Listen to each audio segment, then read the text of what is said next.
माझ्या वडिलांना आजकाल लक्षात राहत नाही. काय खाल्लेलं आहे ते त्यांना कळत नाही. चहा पिलेले असतात, पुन्हा ते चहा मागतात. जेवलेले असतात, पुन्हा ते जेवण मागतात. तर असं का होऊ शकतं? नमस्कार, मी डॉक्टर चंद्रशेखर अळिंगे. मी सायकॅट्रिस्ट म्हणजे मनोविकार तज्ञ आहे. ही सर्व लक्षणं डिमेन्शियाची म्हणजे स्मृतिभ्रंशाची असू शकतात.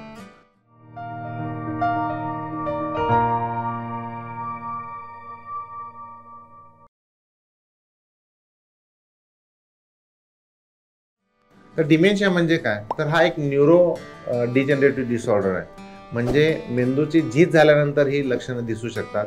याला स्मृतिभ्रंशाचा आजार आपण म्हणू शकतो. यामध्ये कॉमन लक्षणं जी दिसतात ते पेशंटला आजकाल लक्षात राहत नाही अशी तक्रार असते.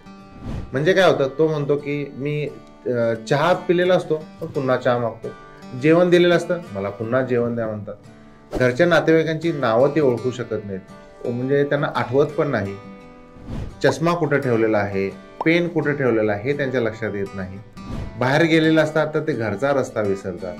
चप्पल घेऊन गेलेले असतात, घालून गेलेले असतात, ते पुन्हा त्यांना तेच योग्य चप्पल ते घालून येत नाहीत. घरामध्येच ते बाथरूममध्ये गेले असेल तर पुन्हा त्यांचा बेडरूमचा दरवाजा त्यांना आठवत नाही. पूजेचं म्हणजे जिथं देवघर आहे तिथं पर्यंत जाऊ शकतात, पुन्हा ते जागेवर येऊ शकत नाही. पेशंटला जर शर्ट घालायला सांगितलं तर तो शर्ट उलट सुलट घालतो. त्या शर्टाची बटणं तो व्यवस्थित लावू शकत नाही. स्त्री असेल तर ती साडी व्यवस्थित घालू शकत नाही. ब्लाऊजची बटणं उलट सुलट करू शकते. तर अशी ही लक्षणं वेगवेगळी असू शकतात. तर ही जी लक्षणं आहेत ही स्मृतिभ्रंशाची किंवा डिमेन्शियाची असू शकतात. लवकर जर डिटेक्ट झालं तर वेळीच याला आपण कंट्रोल करू शकतो. जर आपण कंट्रोल केलं नाही हा आजार तर सिव्हिअर स्टेजमध्ये जाऊ शकतो.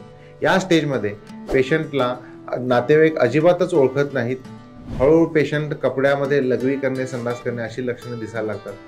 काही पेशंटमध्ये संशयाचा आजार दिसतो. मानसिक लक्षणं पण दिसतात. म्हणजे कोणतरी दोन लोक बोलत असतील तर ते माझ्याबद्दल बोलतात, त्यांना चांगलं बघवत नाही, मग ते बडबड करतात, कुरकुर करतात, शिवीगाळ करतात.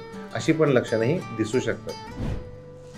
तर डिमेन्शिया हा जो आजार आहे, हा आजार आपण वेळीच जर ही लक्षणं जर कळली तर कंट्रोल करू शकतो. या आजाराला क्युअर म्हणता येत नाही, म्हणजे आपण या आजाराचा स्पीड कमी करू शकतो. आता औषधोपचार कोणती उपलब्ध आहेत? तर याला मेमरी साठी म्हणजे मेमरी इंटॅक्ट राहण्यासाठी डोनेपेजिल नावाचं औषध आहे, मेमेंटिन नावाचं औषध आहे. तर वेगवेगळे औषधाचा उपचार करून हा जो वाढणारा जो प्रॉब्लेम आहे तो हळूहळू याचा स्पीड आपण कमी करू शकतो. याशिवाय आपण मेमरीसाठी काही एक्सरसाइज देऊ शकतो, काही काउन्सिलिंगचे मेथड्स, काउन्सिलिंग म्हणण्यापेक्षा आपण बिहेवियर टेक्निक्स म्हणू शकतो, एक्सरसाइज म्हणू शकतो. तर त्यांचा आपण वापर करून आपण या आजाराचा कंट्रोल लवकर करू शकतो. पुन्हा एकदा आपण भेटूया नवीन मानसिक आजाराबद्दल चर्चा करण्यासाठी. तोपर्यंत नमस्कार.